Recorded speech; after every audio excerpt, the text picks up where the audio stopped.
Okay,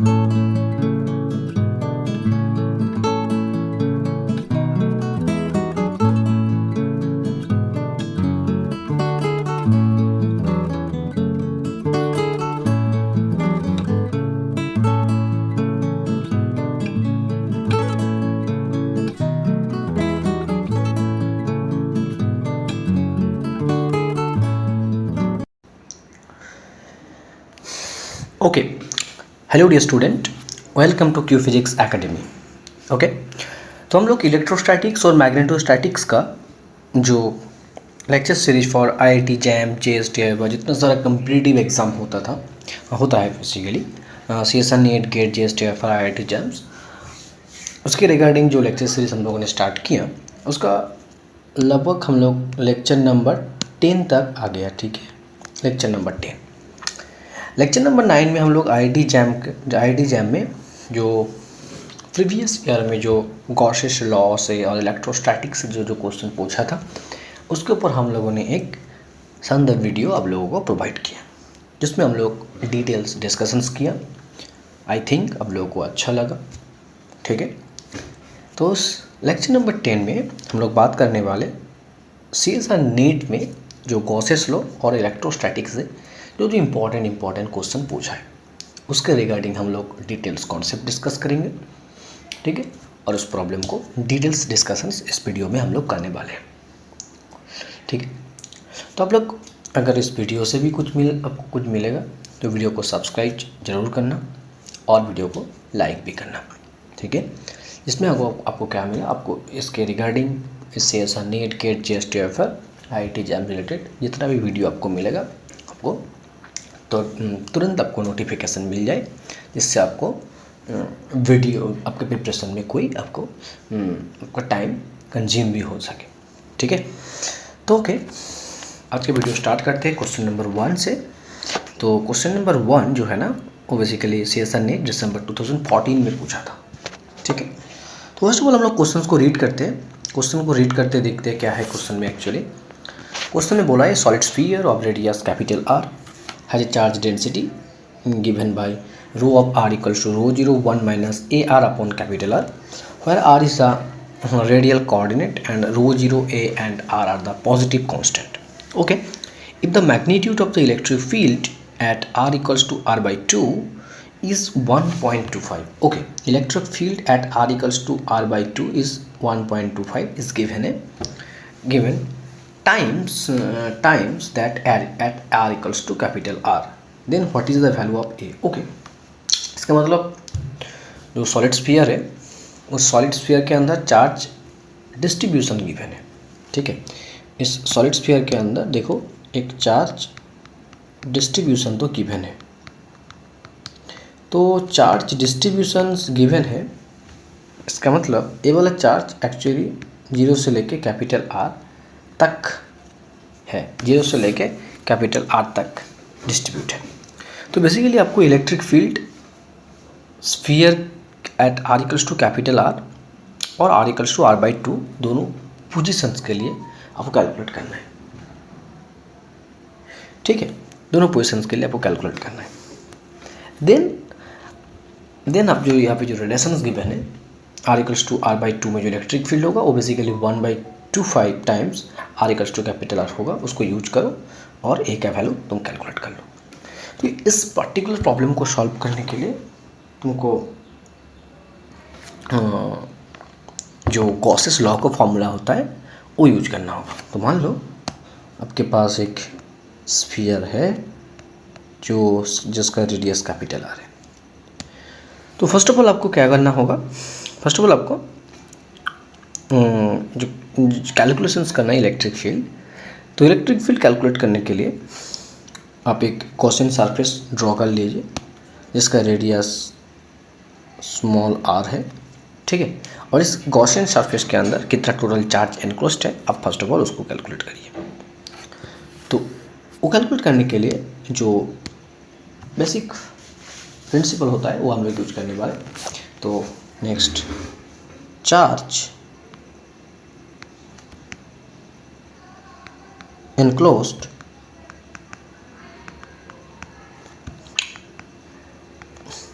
charge enclosed within the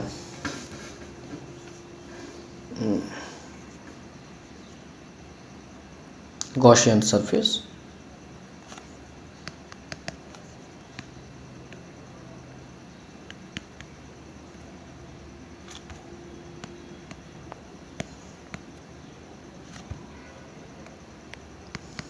H Q enclosed is equals to R, 0 से लेके capital R rho D भी। ठीक है, यहाँ पे भी एक आराम से देखिए, रो ओनली डिपेंड्स ऑन आर, तो डी का फॉर्मूला हम लोग 4πr² dr² लिखने वाले हैं। ठीक है, तो रो जीरो को आप बाहर ले लीजिए, that is equals to 1 minus A R upon capital R 4πr² dr, यहाँ पे आर का लिमिट 0 से लेके कैपिटल स्मॉल आर तक होगा। तो रो जीरो इंटू 4π बाहर आ गया 0 से लेके R, so r² A R cube upon capital R to D R. Okay, so ultimate 4π rho zero, integrations को सॉल्व करो, इंटीग्रेशंस को सॉल्व करने के बाद आपको मिलेगा आर क्यूब अपॉन 3 और A R to the power 4 upon 4 into 0 से लेके R, so 4π rho zero R cube upon 3 A R to the power 4 upon 4 R. Basically आपको टोटल एनक्लोज्ड चार्ज मिला, टोटल इनक्लोज्ड चार्ज आपको मिल गया। तो total charge मिल गया, तो यूज़ गॉसेस लॉ। नेक्स्ट हम लोग गॉसेस लॉ का फॉर्मूला यूज करने वाले, right, use Gauss law.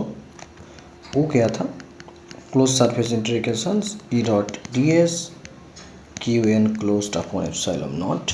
Okay, so इसको सॉल्व करने के बाद आपको क्या मिलता है, 4πr² Q enclose upon epsilon naught. So E equals to मिलेगा 1/4π epsilon naught Q enclosed upon r²। So अभी आपको जो क्यू एन क्लोज्ड मिला, ठीक है, उसका वैल्यू आपको सब्स्टिट्यूट करना है। वो क्या मिला था, basically 4π rho zero R cube upon 3 A R to the power 4 upon 4r, ये मिला था। तो 4π देखो एक दूसरे से कैंसिल आउट हो गया, तो अल्टीमेट आपको मिलेगा rho naught upon epsilon naught into r upon 3 A r² upon 4r। So this is the expressions of electric field at an inside point of the sphere of radius r। तो basically इसके बाद आपको क्या करना होगा, देखो इसके बाद आपको जो करना है, ठीक है, वो करना है आपको इलेक्ट्रिक फील्ड कैलकुलेट करना है।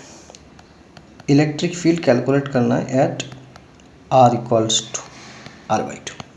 कितना मिलेगा,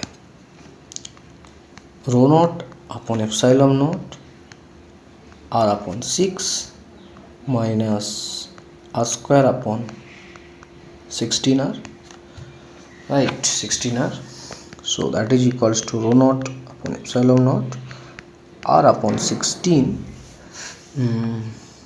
ए आर अपॉन 16, ये मिलेगा। नेक्स्ट आपको इलेक्ट्रिक फील्ड कैलकुलेट करना है at r equals to capital R। इसमें कैलकुलेट करने के बाद आपको क्या मिलेगा, rho naught upon epsilon naught r upon 3 A r² upon 4r, that is equals to rho naught upon epsilon naught r upon 3 A r upon 4r। अभी देखो आपको जस्ट जो रिलेशंस गिवन था वो यूज करना है। Basically electric field at r equals to r/2 is equals to 1.5 electric field at r equals to r। A actually given थे relations, तो तुम इसी रिलेशंस को फॉलो कर लो। तो नाउ अल्टीमेट आपको मिलेगा rho upon epsilon not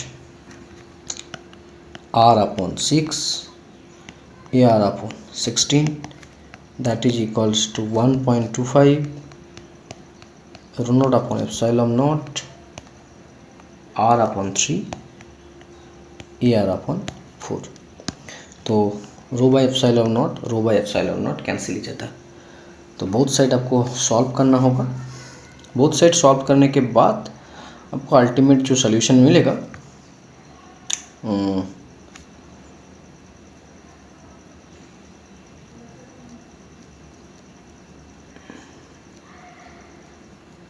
very easy solution है, ठीक है। तो बोथ साइड आप सॉल्व कर लीजिए, मतलब इसको r/6 माइनस 1.25 r/3, ठीक है, that is equals to minus 1.25 AR/4 plus AR/16। बस यही है और कुछ नहीं, बस इसी को आपको सॉल्व कर लेना है बहुत ही सिंपल वे में। इसमें से आपको r/6 कॉमन ले लीजिए, तो 1 माइनस 2 इंटू 1.25, इसमें से आप AR/16 कॉमन ले लीजिए, तो आपको मिलेगा 1 माइनस 4 इंटू 1.25। तो जस्ट इसमें से आपको जस्ट सॉल्व कर लेना है क्या ए का वैल्यू, जस्ट आर तो कैंसिल आउट हो रहा है, तो अल्टीमेट ए मिलेगा, ठीक है। इसमें से आपको सॉल्व करने के बाद ए का वैल्यू आपको मिलने वाला है 1, ठीक है। ये आप खुद से एक बार कर लो, ये बहुत सिंपल है, बहुत सिंपल है। तो इस तरह का नेट का क्वेश्चन थोड़ा बहुत बड़ा होगा, ठीक है। तो मैं बोलूँगा जो लोग जेस्ट का क्वेश्चन कर रहा है, TOEFL का क्वेश्चन कर रहा है, ठीक है, तो उस लोगों के लिए इस CS का नेट का भी क्वेश्चन सॉल्व करना होगा इलेक्ट्रोस्टैटिक्स में से। इसलिए मैंने सारे वीडियो में, मैं हर एक वीडियो में मेंशंस कर दूंगा कौन सा वीडियो किसके लिए है, जैम वालों को इस वाला वीडियो देखना है कि नहीं। देखो जिस स्टूडेंट को ओनली जैम में फोकस करना है ना, ओनली जैम में फोकस करना है, वो ही इस वीडियो का सॉल्यूशंस करो, क्योंकि इलेक्ट्रोस्टैटिक्स में ये वाला क्वेश्चन ही अगर तुमको MSQ के फॉर्म में दे दिया, इसमें से एक वाला पार्ट आपको MCQ के फॉर्म में दे सकता है, इसमें से एक वाला पार्ट तुमको नेट के फॉर्म में दे सकता है 2 मार्क्स का, तो देखना चाहिए। इसमें देखो 2-3 पार्ट था, ठीक है। मान लो तुम्हारे पास इसका रेशियो तुमको पूछ लिया, तो इस तरह के क्वेश्चन बहुत सारा क्वेश्चन पूछ सकते हैं ये लोग, तो इसलिए सारे क्वेश्चन देखो, इलेक्ट्रोस्टैटिक्स देखो, बट देखना है तुमको जैम जेस्ट या FR में कुछ एडवांस टॉपिक्स है जो तुमको नहीं चाहिए उस सेशन, वो मैं बता दूंगा वीडियो के अंत में, ठीक है। हर एक वीडियो में बता दूंगा। तो ये वाला videos very very important for those guy who are in BSc physics, मतलब जो अभी तक जैम का प्रिपरेशन कर रहा है, बाद में सोच जैम के साथ साथ सेशन नेट या FR के सोच ले, ये वाला वीडियो भी उन लोगों को देखना चाहिए, क्योंकि इसमें हम लोग इलेक्ट्रोस्टैटिक्स का कुछ बेसिक प्रॉब्लम डिस्कस कर रहे हैं, इंपॉर्टेंट है। और CSR नेट वालों को भी जैम का वीडियोस बेसिक से लेके देखना चाहिए, सब कुछ देखना चाहिए, तब जाके तुम लोग अच्छे से एग्ज़ाम क्वालिफाई कर पाओगे, ठीक है। ओके, तो हम लोग ये वाला क्वेश्चन का सॉल्यूशंस किया, तो इसका आंसर तुमको ऑप्शन 2 मिलने वाला है, option B, that is option B मिलेगा, ठीक है, ऑप्शन B,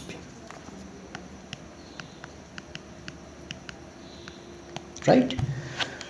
नेक्स्ट बात करते हैं नेक्स्ट क्वेश्चंस के ऊपर। नेक्स्ट क्वेश्चंस भी CSR नेट का ही होगा। Okay, this is question number 2। Okay, this is question number 2, CSR NET December 2015। देखो ये वाला क्वेश्चन ना, एक बार तो मान लो जेस्ट के एग्ज़ाम में भी ये वाला क्वेश्चन पूछा था, तो देखो जिसको CSR नेट में का ये वाला क्वेश्चन सॉल्व किया उस एग्ज़ाम को देने से पहले, ये तो 15 के क्वेश्चन से, बट जेस्ट में ना ये वाला क्वेश्चन शायद 2023 इसके आसपास आया था। तो देखो 2015 का नेट का क्वेश्चन अभी वो लोग जेस्ट में दे रहा है। इसका मतलब तुमको नेट का भी क्वेश्चन सॉल्व करना चाहिए, ठीक है। सेम क्वेश्चन मिला था, एकदम से सेम क्वेश्चन ही मिला था। सेम क्वेश्चंस का जो लैंग्वेज है ना वो भी सेम है, बस सेम इसी क्वेश्चंस को लेके उठा के बस वहाँ पे चिपका दिया, बस यही मान लो, कॉपी पेस्ट किया। इसलिए मैं बार बार बोल रहा हूँ, कुछ कुछ सब्जेक्ट है, उस सब्जेक्ट का CSN नेट का क्वेश्चन, गेट का क्वेश्चन सॉल्व करना चाहिए जो लोग जेएस और TI फॉर एग्ज़ाम दे रहे हैं, ठीक है। तो इसीलिए मैं सजेस्ट करूँगा जो गॉसेस लॉ रिलेटेड जितना क्वेश्चन है आप जैम का क्वेश्चन भी सॉल्व करिए और सारे क्वेश्चन का सॉल्व करिए, ओनली PI को सॉल्व करिए, ठीक है, आराम से। ओके, तो क्वेश्चन में क्या बोला है देखो, consider a charge capital Q at the origin of A 3-dimensional coordinate system, the flux of the electric field through a carved surface. Okay, वहाँ पे भी था कार्व्ड सरफेस, कार्व्ड सरफेस के थ्रू इतना फ्लक्स जा रहा है, वही कैलकुलेट करने के लिए बोला था, ठीक है।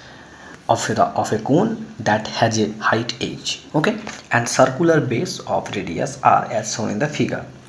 तो इस तरह के क्वेश्चन को सॉल्व कैसे करना है, देखो इस तरह का क्वेश्चन तुमको सॉल्व करने के लिए, ठीक है, तुमको एक सोचना पड़ेगा, 2 कॉन्फ़िगरेशन सोचना पड़ेगा। कैसे सोचना है, तुमको पहले सोचना है flux passing through base and then flux passing through curve surface, ठीक है, क्योंकि ये पे 2 सरफेस है, बेस एक सरफेस है और जो कर्व सरफेस है वो एक सरफेस है। मतलब बेस से जो फ्लक्स जा रहा है और कर्व से जो फ्लक्स जा रहा है, दोनों को मिला के टोटल फ्लक्स इस कोन के थ्रू पासेस हो रहा है। बेसिकली ये लॉजिक है, ठीक है। तो इस क्वेश्चंस को तुमको सॉल्व करने के लिए तुमको पहले एक मैथमेटिकल फार्मूला जो है, मैंने ऑलरेडी इसके ऊपर वीडियो डाला, अगर किसी को इसका जस्ट तुमको याद रखिए, कम्पिटिटिव एग्जाम के लिए ये वाला फार्मूला तुम याद रख लो। जो डिस्क होता है, डिस्क, ठीक है, एक डिस्क का सेंटर में एक चार्ज है, तुमको अगर पूछता है ना कि फ्लक्स पासिंग थ्रू डिस्क, ठीक है, फ्लक्स पासिंग थ्रू डिस्क, उसका फ्लक्स कितना होता है, वो बेसिकली एक सॉलिड एंगल का कॉन्सेप्ट से कैलकुलेशंस होता है, ठीक है। तुमको अगर मैं एक इसका जो कॉन्सेप्ट है एक शॉर्ट वीडियो में डाल दूंगा, अदरवाइज इसका कॉन्सेप्ट मैं मेरा फेसबुक पेज में डाल दूंगा, जिससे तुमको थोड़ा बहुत आइडिया भी हो जाएगा इसका प्रॉपर सॉल्यूशंस एक डिस्क के लिए। जो अभी जो मैं मैथमेटिकल फार्मूला लिख रहा हूँ ना, उसका एकदम डिटेल्स एक वीडियो और एक सॉल्यूशन मैं डाल दूंगा, जिससे तुमको एक बार आइडिया हो जाए। तो मैं बोल रहा हूँ, तो बेस से फ्लक्स जा रहा है, that is flux passing through base, और जो कर्व सरफेस है, ठीक है, इससे फ्लक्स जा रहा है, इस दोनों को मिला के मतलब फाई टोटल जो होता है इस केस में, that is nothing but phi base plus phi curve surface. और इसका जो बेस है बेसिकली ये डिस्क होगा, ठीक है, क्योंकि 3 डायमेंशन है ना, रिंग तो नहीं होगा इसमें, कर्व सरफेस है। तो that is nothing but phi base plus phi curve surface, that is equals to Q upon epsilon, total flux passing through a close surface, बस ये है। और हम लोग को पूछा है कर्व सरफेस से कितना फ्लक्स जा रहा है ना, तो वो बेसिकली क्या होगा, that is equals to Q upon epsilon naught minus phi base है, बस इसको आराम से ख्याल करो। तो बेस जो है ना, या भाई जो 5 बेस ये क्या है, इसको तुमको याद रखना है, that is nothing but flux passing through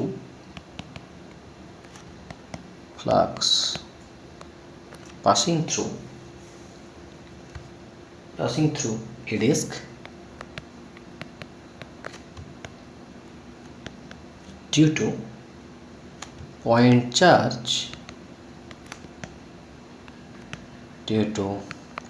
charge Q, ठीक है। और बेसिकली क्या, इसका वैल्यू कितना होता है, जो 5 बेस होता है Q upon 2 epsilon naught 1 minus D upon ए स्क्वायर प्लस डी स्क्वायर। ठीक है, square plus D square.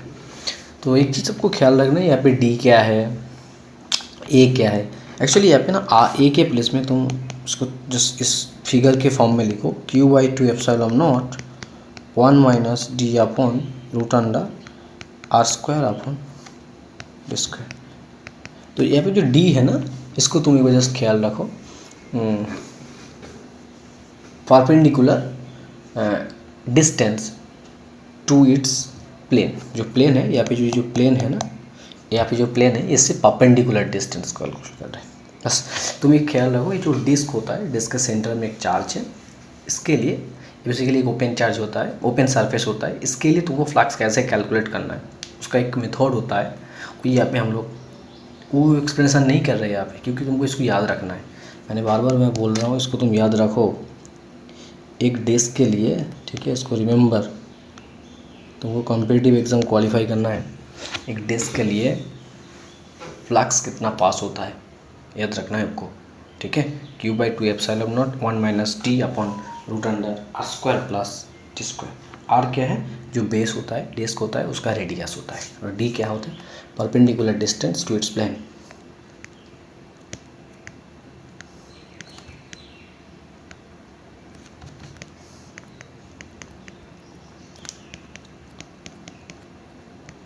Perpendicular distance to its planes, please remember this.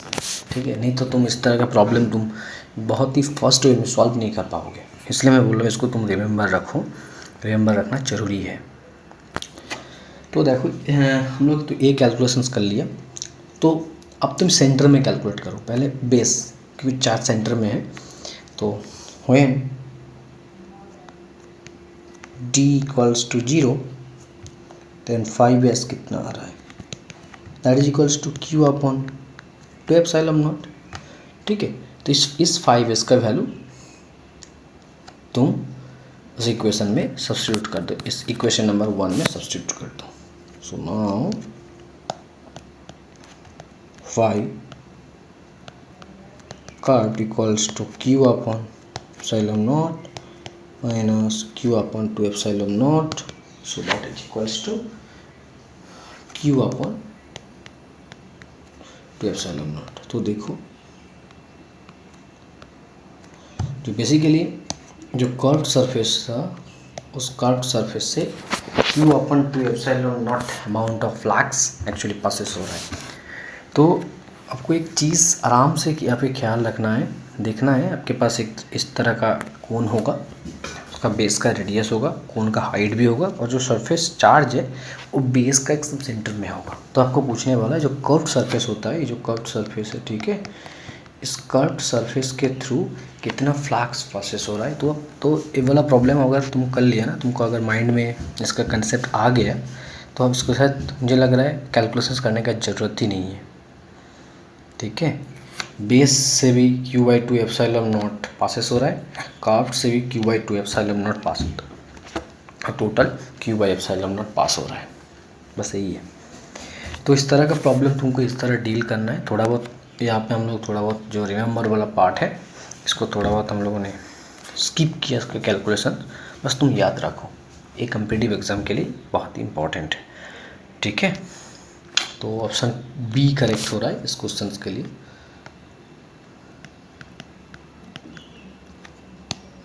Option B, ठीक। ओके, बात करते हैं नेक्स्ट क्वेश्चन।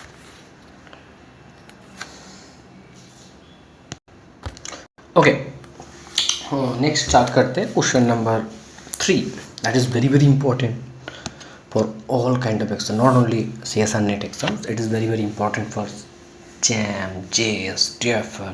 तो इसको ये वाला क्वेश्चन ना स्टार मार्क वाला क्वेश्चन है। ठीक है, ये क्वेश्चन किसी भी एग्ज़ाम में पूछ सकते हैं। ये वाला क्वेश्चन इतना बेसिक लेवल का क्वेश्चन है, जो नेट में पूछा है 2016 में। वो तुमको चेस्ट हो, TFR हो, कुछ भी एग्ज़ाम में ये वाला क्वेश्चन का सोल्यूशन तुमको पूछ सकता है। सेम टू सेम क्वेश्चन तुमको पूछ सकता है। तो इस क्वेश्चन को आप अच्छे से लर्न करिए, सीखिए, क्योंकि ये वाला क्वेश्चन का सलूशन तुमको अच्छे से सीखना होगा। इसमें बहुत ट्रिक है, इस ट्रिक को तुमको समझना है। हम लोग एकदम बेसिक से लेकर स्टार्ट करेंगे इसके सॉल्यूशंस, डोंट वरी, ठीक है। ओके, चलो तो इस क्वेश्चन को देखो, आराम से रीड करते। ए charge per unit length of a circular wire of radius a in the xy plane with its center at the origins, okay, each lambda equals to lambda 0 cos theta। मतलब जो charge है ring का circular जो wire है उसके बराबर चलिए present से, ठीक है। where lambda 0 is the constant and angle theta is measured from the positive x axis, ये भी ठीक है। तुमको पूछा है the electric field at the centre of the circle. तो एक्चुअली एक बात आराम से देखो, हम लोग एक एक्स वाई प्लेन ड्रॉ करते, इसमें एक रिंग ड्रॉ करते, इसमें एक रिंग भी ड्रॉ करते, ये था जिसका रेडियस भी को पता है। बट यहाँ पे एक चीज़ तुम आराम से देखो, यहाँ पे जो चार्ज है ना, चार्ज एक्चुअली रिंग के वायर बराबर डिस्ट्रीब्यूट है, ठीक है, रिंग के वायर बराबर डिस्ट्रीब्यूट है। और तुमको पूछा है find out the electric field at the centre. तो मान लो तुम यहाँ पे एक डी क्यू चार्ज हम लोग ले लेते हैं। इस डी क्यू चार्ज के लिए तुमको इस सेंटर के डायरेक्शन में इलेक्ट्रिक फील्ड एक्चुअली कैलकुलेशंस करना है तुमको, ठीक है। यही बात है, पूछा है तुमको, ठीक है, यही पूछा है। बस इसी क्वेश्चंस को आराम से सॉल्व कर लेना है। तो let us take a small element. हम लोग एक स्मॉल एलिमेंट कंसीडर करते हैं। This is the small element. Basic से जाते हैं, देखो स्मॉल एलिमेंट। तो स्मॉल एलिमेंट, ठीक है, मान लेते हैं इस थीटा। तो इस क्वेश्चन को पहले स्मॉल एलिमेंट को ड्रॉ करते हैं हम लोग, फिर से एक बार अच्छे से एक बार स्मॉल एलिमेंट को ड्रॉ करते हैं।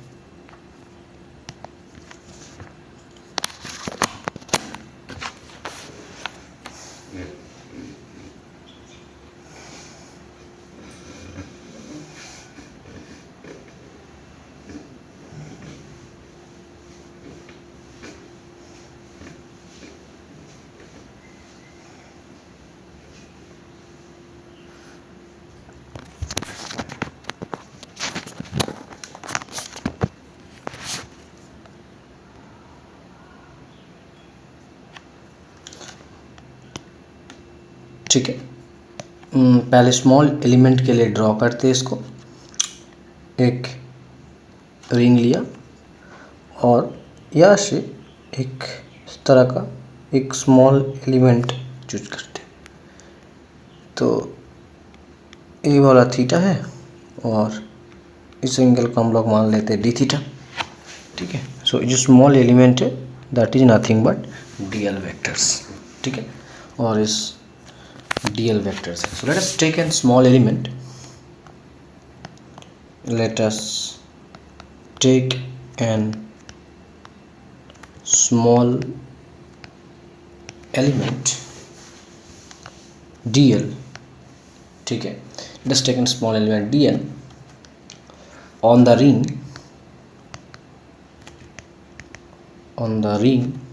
at an angle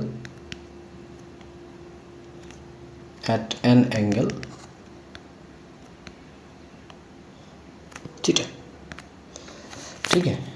so its positions is equals to r vectors equals to a cos theta I cap plus a sin theta j cap, and the charge on this element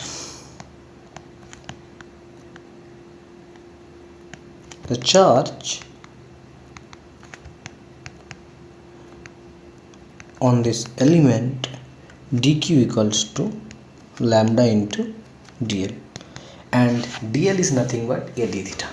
You already know lambda is nothing but a d theta. Okay, so here lambda equals to lambda 0 cos theta a d theta. This amount of charge is actually on this element. Okay, now the direction of electric field. Next we calculate the directions of electric field.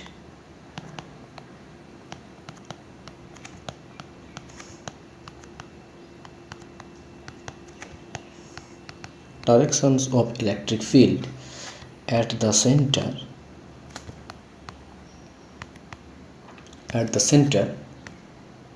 due to this dq h towards the center h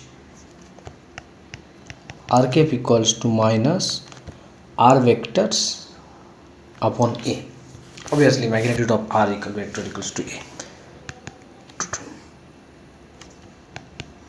Okay, let's take some time. Okay, so that is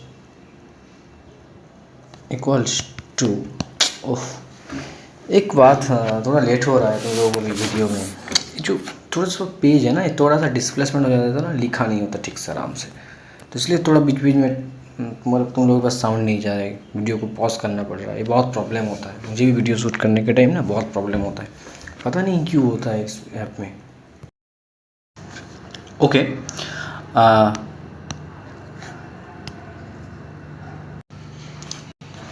so basically we get the unit vectors of electric field towards the center, right? So that is equals to r cap is equals to a cos theta I cap plus sin theta j cap upon a. Okay, upon a, so that is equals to minus cos theta I cap minus sin theta j cap. So this is the actual unit vectors of electric field, and जो electric field का unit vector से basically centre के direction में हो रहा है। Okay, so direction हम लोग को मिल गया इलेक्ट्रिक फील्ड का। So we calculate the magnetic field of electric field, magnitude of electric field for this small charge distributions. Okay, so the magnitude of electric field due to the small charge dq, वो क्या होता है magnitude हम लोग calculate कर ले only. So D Q equals to होता है 1/4πε0 इंटू डी क्यू अपॉन ए स्क्वायर, क्योंकि इसकी जो रिंग था, ठीक है, उस रिंग का हम लोग एकदम रिंग बराबर एक स्मॉल डी क्यू एलिमेंट लिया था, और इस रिंग का जो रेडियस था बेसिकली ये था, और हम लोग इस सेंटर में इलेक्ट्रिक फील्ड कैलकुलेट करना चाह रहे हैं। यही प्रोसेस था, इसलिए यहाँ पे ए हो रहा है क्योंकि रेडियस तो यही था। ठीक है, तो आप देखिए आपके पास सब कुछ है, तो आप D E equals to 1/4πε0 D Q का वैल्यू बेसिकली क्या था, lambda 0 A cos theta into D theta upon A square, right. So finally आपको क्या मिल रहा है, फाइनली आपको मिल रहा है 1/4πε0 lambda 0 cos theta D theta upon A, lambda 0 cos theta D theta upon A. ये आपको बेसिकली इलेक्ट्रिक फील्ड मिल रहा है for due to small charge element. Next इसको हम लोग इसका वेक्टोरिकल फॉर्म में अगर लिखेंगे, तो अगर इसको हम लोग वेक्टोरिकल फॉर्म में लिखेंगे तो क्या मिलेगा, देखो lambda 0 cos theta upon 4πε0 A into R cap. ठीक है, यही होता है। तो ऑलरेडी आर कैप का फॉर्मूला हम लोग के पास है ना, तो वो यूज करो भाई, ठीक है। So that is equals to cos theta upon 4 pi epsilon naught A minus cos theta I cap minus sine theta J cap into D theta, ठीक है। तो इलेक्ट्रिक फील्ड को हम लोग को इलेक्ट्रिकल फॉर्म में मिल गया, इसका एक्स कंपोनेंट वाई कंपोनेंट मतलब आई और जे कंपोनेंट भी मिल गया, ठीक है, क्योंकि ring in X Y plane में था, तो इसके फॉर्म में हम लोग इलेक्ट्रिक फील्ड कैलकुलेट कर लिए। Next we calculate total electric field, ठीक है। यहाँ पे थीटे के रिस्पेक्ट में इंटीग्रेशन होगा, और थीटा एक रिंग के लिए थीटा 0 से लेकर 2 पाई होता है, ये हम लोग को ऑलरेडी पता है। तो टोटल इलेक्ट्रिक फील्ड कैलकुलेट कर सकते हैं हम लोग। So total electric field over the full ring, okay, over the full ring, वो एक्चुअली क्या होगा, E vectors is equals to integrations theta 0 से लेके 2 पाई इंटू डी वेक्टर्स, ठीक है। तो यहाँ से आप आराम से इसको लिख सकते हो। कैसे लिखेंगे, माइनस कॉमन ले लो, lambda upon 4 pi epsilon naught into A, ठीक है, इंटू 0 से लेके 2 पाई और cos theta into plus cos theta I cap plus sine theta J cap into D theta, बस यही है। ब्रेक इंटू 2 कंपोनेंट, तो यहाँ से हम लोग इसको 2 कंपोनेंट में ब्रेक कर सकते हैं, है ना। Lambda upon 4 pi epsilon naught ए इंटू 0 से लेके 2 पाई 0 से लेके 2 pi cos square theta into D theta I cap that is X component plus 0 से लेके 2 pi cos theta sine theta into D theta J component. तो X component और Y component के form में हम लोग इसको दोनों पार्ट के लिए हम लोग लिखा। Next just calculate the value, ठीक है। नेक्स्ट हम लोग इसको जस्ट 1 बाई 1 पार्ट को कैलकुलेट कर सकते हैं, ठीक है। तो इंटीग्रेशंस तो बहुत इजी है, इसको देख के ही पता लग रहा है, तो ये एक्सप्लेन करने का ज़रूरत मेरे पास शायद मुझे एक्सप्लेन करने की ज़रूरत नहीं है। आप लोग इसको आराम से सॉल्व कर सकते हो। कॉस स्क्वायर थीटा के इंटीग्रेशंस दोनों में से 2 से मल्टीप्लाई करो, 2 से डिवाइड करो, 2 कॉस स्क्वायर थीटा होगा, उसको सॉल्व करना है, बस वेरी सिंपल वे में तुम इसको सॉल्व कर सकते हो, ठीक है। तो जस्ट इसको सॉल्व करने के बाद, ठीक है, इसको सॉल्व करने के बाद फर्स्ट वाला इंटीग्रेशन से आपको रिजल्ट मिलेगा, मतलब एक्स कंपोनेंट मिलेगा और वाई कंपोनेंट से आपको 0 मिलने वाला है, ठीक है। सो अल्टीमेट आपको जो रिजल्ट मिलेगा लैम्डा 0 अपॉन 4 पाई एप्सिलॉन 0 ए, ठीक है, इनटू फर्स्ट पार्ट का इंटीग्रेशन सबका रिजल्ट पाई मिलेगा और सेकंड वाला आपको 0 मिलने वाला है।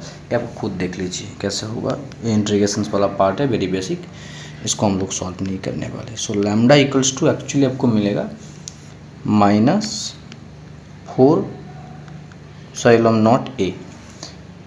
सो आई थिंक ये आपको i this is i component and this is j component, so this is i component. So basically electric field यहाँ पे मिलने वाला है lambda naught upon 4 epsilon naught A into i k. So this is the actual electric field at the center for the charge line charge distributed throughout the ring, ठीक है। तो इसी तरह का प्रॉब्लम ये सर नेट के exam में बहुत पूछता है, तो ये थोड़ा सा सिंपल वे में हम लोग डिस्कस किया, कैसे किया या बोलो एक बार आराम से देखिए मेरे साथ, आप लोग नोट डाउन किया तो एक एक पॉइंट को आपको अच्छे से समझ आएगा, ठीक है।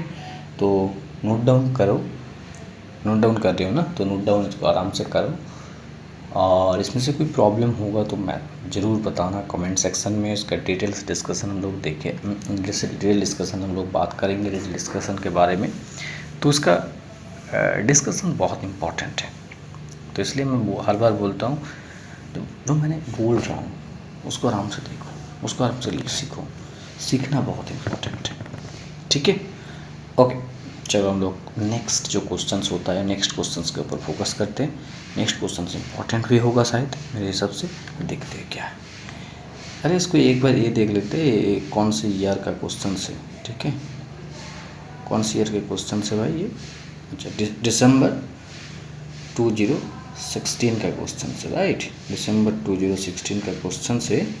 नेक्स्ट शायद दिसंबर का तो नहीं होगा, मुझे लग रहा है 17 का कुछ क्वेश्चन आपके पास आने वाला है, तो उसके ऊपर हम लोग फोकस करते हैं, ठीक है। ओके, ठीक है। तो नेक्स्ट है क्वेश्चन नंबर 5 जो CSI जून 2020 में आया था, ठीक है। आई थिंक ये बड़ा क्वेश्चन तुम लोगों के लिए बहुत ईजी होगा, क्योंकि ये बहुत ही ईजी क्वेश्चन है, ठीक है। तुम एक बार क्वेश्चन को पढ़ो, मैं भी एक बार पढ़ता हूँ, तुम लोग ऐसा देखो। 3 points Q R placed at the corner of A equilateral triangle. एक इक्विलेटरल ट्राइंगल है के पास, एक इक्विलेटरल ट्राइंगल है, इक्विलेटरल ट्राइंगल का जैसा नहीं दिखाई दे रहा है, तो थोड़ा सा सेम जैसा करें, ठीक है, इस तरह का। Okay, this is it's looks like, तो 3 इक्विलेटरल ट्राइंगल्स है और उसका कॉर्नर में क्यू चार्ज है, and another point charge minus Q, ठीक है, it's placed at the centroid. इसका जो सेंट्रॉइड होता है, इस सेंट्रॉइड में माइनस क्यू चार्ज प्लेस्ड है। If the force on each of the charges q vanish, if the forces on each of the charges q vanishes, then q by capital Q। देखो, तुम किसी भी एक चार्ज को ले लो, तो हम लोग इसको मान लेते हैं दिस इज द टारगेट, इसको हम लोग टारगेट मान लेते हैं, ठीक है, टारगेट चार्ज है, मतलब इसके ऊपर हम लोग फोर्स सारे कैलकुलेट करने वाले। पहले तुमको क्या कैलकुलेट करना होगा, देखो सारे एंगल्स है ना, 60 डिग्री है क्योंकि आइसोलेटरल ट्राइंगल्स है। तो पहले तुमको क्या करना होगा, ये जो चार्ज Q है ना, इसके लिए इस चार्ज के ऊपर जो टारगेट चार्ज है, उस टारगेट चार्ज के ऊपर तुम पहले फोर्स कैलकुलेट करो। सिमिलर वे में और एक जो कॉर्नर से और एक कॉर्नर में भी एक चार्ज है, उस चार्ज के लिए टारगेट चार्ज के ऊपर तुम पहले फोर्स कैलकुलेट करो, ठीक है। अब दोनों फोर्स का डायरेक्शन तो होगा, इसको मान लेते एक मान लेते ये वाला ए पॉइंट है, ये वाला बी पॉइंट है, बी कॉर्नर है और सी पॉइंट, तो यहाँ पे इसको अब तुम एफ ए मान लो, ठीक है, एफ बी मान लो, सॉरी एफ बी मान लो, एफ बी फोर्स का डायरेक्शंस। सिमिलरली तुम सी के लिए भी तुम देख सकते हो, तो सी के लिए भी तुम एक फोर्स कैलकुलेट कर सकते हो। अब देखो ये वाला एंगल 60 है, तो ये वाला एंगल भी 60 होगा। अब तुमको नेट फोर्स कैलकुलेट करना होगा इसका, तो नेट फोर्स कैलकुलेट करने के लिए तुमको तुम यहाँ से इस एंगल को बाइसेक्ट करो, तो इस डायरेक्शन में तुमको नेट फोर्स मिल जाएगा, जिसको हम लोग एफ ए मान लेते। अब देखो एफ सी और एफ वी ना, यहाँ पे एफ सी और एफ वी बहुत ईजी है, देख के पता लग रहा है ना। तो यहाँ पे एफ सी जो वेक्टर्स है that is very easy, 1/4πε0 q upon A square, और या फिर जो एफ वी वेक्टर्स हैं ये भी बहुत सिंपल है, 1/4πε0 क्यू अपॉन ए स्क्वायर। अब यहाँ पे एफ सी वेक्टर का मैग्नीट्यूड और एफ वी वेक्टर का तो मैग्नीट्यूड अब तुमको सेम ही मिलने वाला है।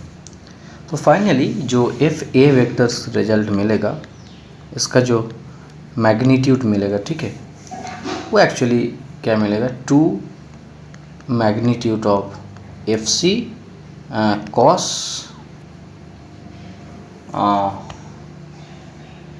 Magnitude of F C cos 30 degree. हाँ, उसको तुम एंगल देख लो, उस एंगल के रिस्पेक्ट में नेट फोर्स तुमको कैलकुलेट करना है, ठीक है ना। cos 30 डिग्री, ठीक है, cos 30 डिग्री के फॉर्म में होगा दोनों का जो नेट फोर्स होगा। तो फाइनली तुमको जो मिलने वाला है वो एक्चुअली मिल रहा है 1/4πε0 Q/² cos 30 डिग्री, जिसका वैल्यू होता है √3/2। सो 2 एक दूसरे से कैंसिल आउट किया, तो अल्टीमेट जो एफ ए का मैग्नीट्यूड होगा वो तुमको मिलने वाला है 1/4πε0 Q/² इंटू √3। तो ये देखो एक फोर्स तो हम लोगों ने कैलकुलेट कर लिया। नेक्स्ट तुमको देखना है, ठीक है, नेक्स्ट तुमको क्या देखना है, देखो आराम से। नेक्स्ट तो तुमको देखना है जो टारगेट चार्ज है, उस टारगेट चार्ज के लिए, टारगेट चार्ज के ऊपर फोर्स कैलकुलेट करना है due to minus Q charge, ठीक है, वो कैलकुलेट करना है।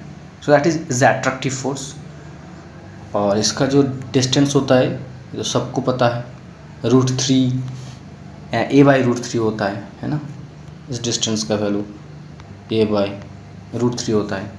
ये तो हम लोग बचपन से पढ़ के आ रहा है, इसको कैसे कैलकुलेट करना है शायद तुमको बोलना नहीं है ना, तो ये तो कर लोगे तुम आराम से।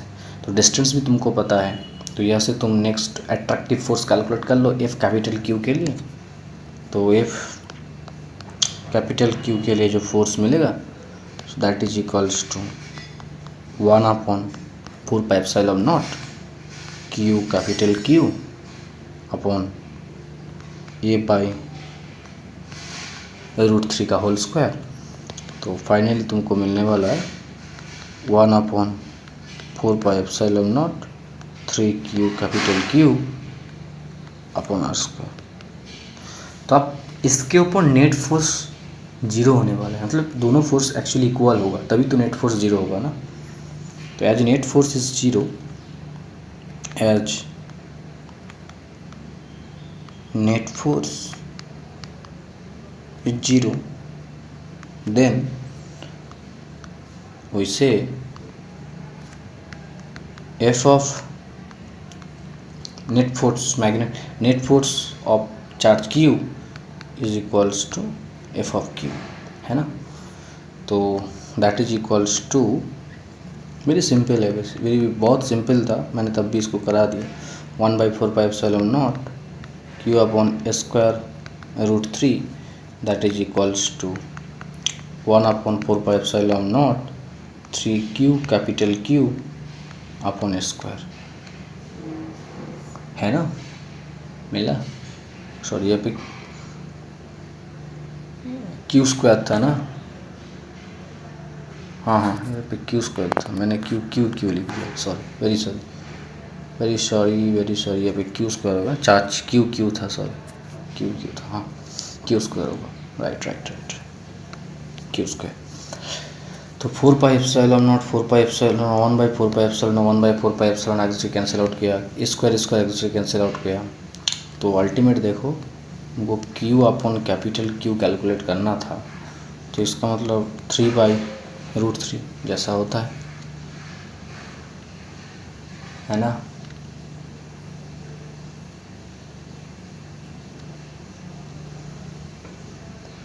Q बाई कैपिटल √3/3 होगा, सॉरी √3/3 होगा, √3/3। तो capital Q upon Q that is equals to 1/√3। So ये बहुत ही एक सिंपल ऐसा नेट का क्वेश्चन था। आइसोलेटेड ट्राइंगल का हर एक कॉर्नर में तुमको चार्ज दिया था और सेंट्रॉइड में एक माइनस क्यू चार्ज था। तो किसी भी एक कॉर्नर के चार्ज के ऊपर फोर्स, नेट फोर्स जीरो होगा, बस यही कैलकुलेट करना था। बहुत ही सिंपल था ना ये वाला क्वेश्चन। तो ये बहुत ही सिंपल क्वेश्चन था। आई थिंक हम लोग को ये वाला क्वेश्चन का सोल्यूशन कैसे सॉल्व करना है विभाग है। तो मैं क्यों बोल रहा हूँ, जो लोग जैम का प्रिपरेशन कर रहा है, जीएस का प्रिपरेशन कर रहा है, टीएफआई का क्वेश्चन प्रिपरेशन कर रहा है, उसके लिए सीएसआर का सारे क्वेश्चंस इलेक्ट्रोस्टैटिक्स रिलेटेड एक बार सॉल्व करना है। एक बार नहीं, 2-3 बार सॉल्व तो करके जाना ही है, ठीक है, 2-3 बार सॉल्व करके जाना है। मैं 2026 के लिए तुम लोगों को गाइड कर रहा हूँ, ठीक है। आने वाला सीएसआर नेट के लिए ही नहीं, कुछ भी जो शॉर्ट टर्म में जो जितना सारा एग्ज़ाम आने वाला है, नहीं, मैं जितना सारा एग्ज़ाम का प्रिपरेशन कर रहा हूँ ये 26 के लिए है। तुम लोग आराम से देखते रहे हो, सिलेबस आराम से कंप्लीट होगा ही होगा, ठीक है, होगा ही होगा।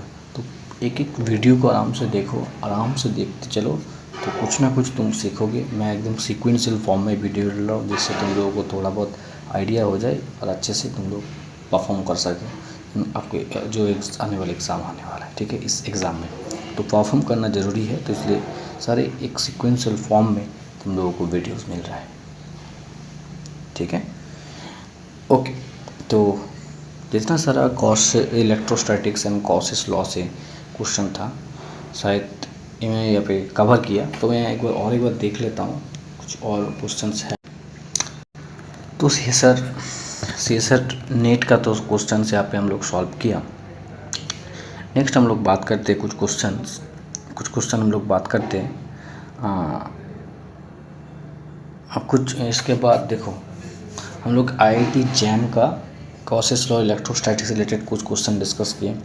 उसके बाद CSR नेट का कुछ क्वेश्चन डिस्कस किया। यहाँ पे कुछ क्वेश्चन नहीं, सारे क्वेश्चन, जितना सारा क्वेश्चन CSR नेट में गॉसेस लॉ इलेक्ट्रोस्टैटिक्स से पूछा था वो हम लोग यहाँ पे डिस्कस किया, ठीक है। नेक्स्ट तुम लोगों को क्वेश्चन सॉल्व करना है, जेस्ट का क्वेश्चन सॉल्व करना है, ठीक है। जेस्ट का प्लस TIFR का क्वेश्चंस तुम लोगों को सॉल्व करना है। खुद से एक बार सॉल्व कर लेना है। खुद से एक बार सॉल्व कर लोगे तो आराम से इसके ऊपर तुम डिस्कशन कर सकते हो, ठीक है, इसके ऊपर तुम आराम से डिस्कशन कर सकते हो। तो बेसिकली तो ये बहुत इंपॉर्टेंट पार्ट है। तुम आराम से एक एक पार्ट को देखोगे तो आराम से सब कुछ कर पाओगे। तो जेस्ट और TIFR का पूरा वीडियोस तुमको एक बार आराम से देख लेना है, ओके, ठीक है। चलो नेक्स्ट वीडियो में हम लोग उसके ऊपर बात करेंगे, कुछ आराम से क्वेश्चंस भी तुम लोगों को मिलेगा, ओके, ठीक है।